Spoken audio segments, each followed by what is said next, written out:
6e manche, le rallye de Grèce, qu'on appelle encore le rallye de l'Acropole, tant mieux, entre le 31 mai et le 2 juin. Et d'emblée pratiquement, on pense que Mikko Hirvonen va profiter d'une situation qu'on lui apprend par radio. Oui, je me souviens, j'ai eu un message comme quoi Ogier avait un souci et qu'il était au ralenti. Alors je me suis dit, ok, cette fois on a une chance de marquer pas mal de points. Et c'est alors que j'ai eu un souci de direction. Il n'y a plus de connexion entre le volant et la colonne de direction. Il y a quelque chose qui flotte au niveau de la direction. Et donc, je n'ai pas marqué de points. Ça ressemblait de plus en plus à une saison où la malchance allait frapper à chaque fois au mauvais moment.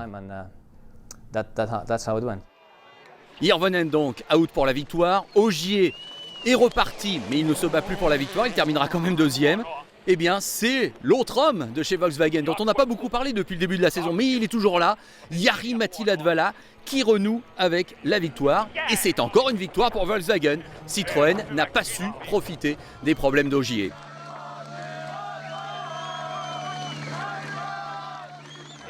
Ah, c'est fabuleux. Ça a été un début de saison assez difficile pour moi. Et gagner ici, évidemment, ça fait du bien. Il y a 10 ans, j'avais commencé ma carrière justement dans ce rallye de l'Acropole. C'était mon premier rallye en championnat du monde avec une WRC. Gagner 10 ans plus tard, c'est sensationnel. On approche de la mi-saison. Et à ce moment-là, au niveau du classement du championnat du monde, la situation est quand même assez claire. Sébastien Ogier domine largement devant Jari-Matti Latvala. Sébastien Loeb n'a été là que 3 fois. Il est toujours 3e au championnat du monde devant Mikko Hirvonen qui a disputé lui tous les rallyes depuis le début de la saison.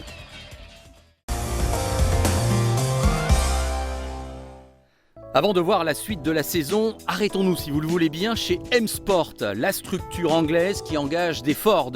1 an après l'annonce par le constructeur américain de son retrait officiel du WRC. Malcolm Wilson, le patron de M-Sport, a pourtant gardé la foi. Oui, je crois qu'on a dû faire face à un changement plus important que pour les autres.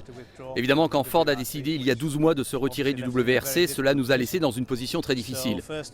Pour moi et mon équipe, le but était vraiment de rester dans le championnat du monde et avec un grand niveau de performance. Fort heureusement, le Qatar est arrivé et nous avons signé Mats Osberg et Evgeny Novikov. Et j'ai abordé avec Nasser Al-Attiyah la possibilité d'incorporer Thierry Neuville dans l'équipe également. Nous nous sommes retrouvés avec 3 jeunes pilotes très doués. On est passé d'un coup d'une situation où nous n'avions plus rien à une situation très prometteuse avec une équipe de pilotes superbe. On s'en sortait pas mal.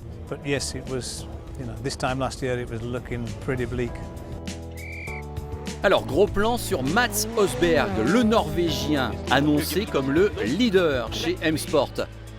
Le problème, c'est que sa saison a mal commencé, avec un crash au Monte-Carlo, puis des problèmes en Suède où il va quand même se classer à la 3e place au final.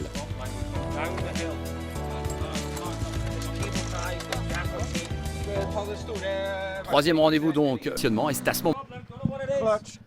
En fait, c'est un problème d'embrayage et d'alternateur. Mats Osberg sera obligé de renoncer définitivement peu après.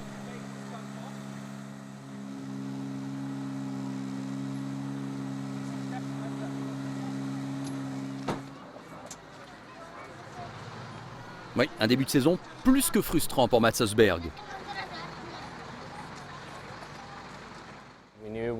C'est dommage parce qu'on savait qu'on serait dans le rythme, on le savait bien avant le début de la saison. On avait fini avant, dans les saisons précédentes, une vingtaine de rallyes consécutivement sans souci, en tout cas sans accident ou abandon. Donc commencer la saison avec autant de problèmes dans les 3 premières manches a été difficile à vivre. On a dû attaquer très fort au Mexique et au Portugal. Au Portugal, on a été en tête, mais on a eu un problème de communication et on s'est crashé malheureusement.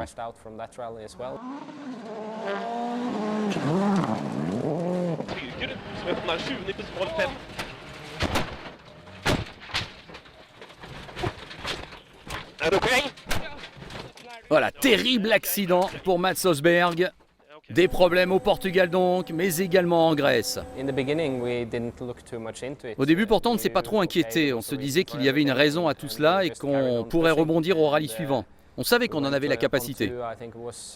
On est arrivé en Sardaigne en voulant vraiment aller de l'avant.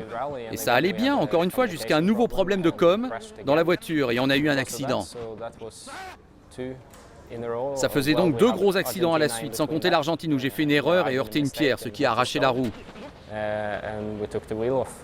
Il fallait vraiment commencer à se poser et à se demander pourquoi tout cela nous arrivait. Et on était déjà à la mi-saison. Une situation avec beaucoup de frustration.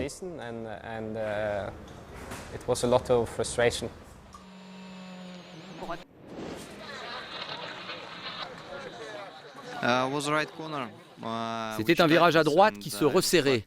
Et dans mes notes, c'était à fond. Donc j'ai essayé d'y aller à fond, mais c'était glissant et j'ai heurté un mur de pierre et on est parti en tonneau. On a abîmé la roue arrière, il y avait beaucoup de dégâts. Et je ne pense pas qu'on pourra repartir. Alors, ça n'est pas tout en ce qui concerne Evgeny Novikov, dont le péché mignon est souvent quand même, il faut bien le dire, de partir à la faute, et en plus de manière spectaculaire. Regardez ces images. On est en Suède, bien sûr. Evgeny Novikov, qui est copiloté par Ilka Minor, l'Autrichienne. Là aussi, il se retrouve sur le toit. C'est sans doute un des pilotes les plus doués naturellement, une vitesse incroyable, une grande virtuosité. Mais il ne faut pas perdre de vue le fait qu'il soit jeune, 23 ans seulement. Il a fait beaucoup d'erreurs, c'est vrai, qui lui ont coûté très cher. Je crois qu'il y a eu 8 accidents dans les 10 ou 11 premiers rallyes. Donc pas de doute, la vitesse et le talent sont là. Je pense que c'est juste une question de travail global pour vraiment faire ressortir en lui la capacité d'être un pilote complet. Après Rosberg, après Novikov, gros plan maintenant sur Thierry Neuville, le pilote belge, peut-être le moins célèbre des 3 pilotes de M-Sport. Avec, tiens, par exemple, une image absolument incroyable, une vache qui s'est présentée à lui en Sardaigne. Mais il commence à trouver ses marques dans ce championnat du monde des rallyes, et il commence à se montrer à la différence de ses 2 coéquipiers. Et en Sardaigne, justement, Thierry Neuville se classe 2e, son meilleur résultat en carrière. La réaction de Latvala à chaud, c'était 8 km après le départ. Et soudain, j'ai senti que le pneu était à plat au freinage. C'était un peu étrange comme sensation. Au début, j'ai cru que c'était à droite et qu'il y avait eu un rocher que j'avais tapé. Mais en fait, tout allait bien à droite. Et c'était à gauche. Latvala qui va quand même être en mesure de remonter à la 3e place finale de ce rallye d'Italie-Sardaigne.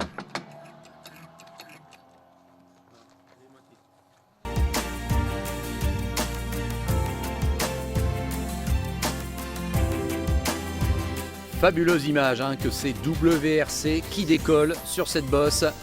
Nous sommes à ce moment-là à la mi-saison avec un mini-break qui va avoir lieu durant le mois de juillet.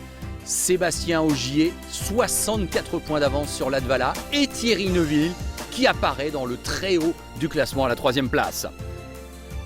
Volkswagen et Ogier incontestablement sur orbite pour aller chercher les titres mondiaux.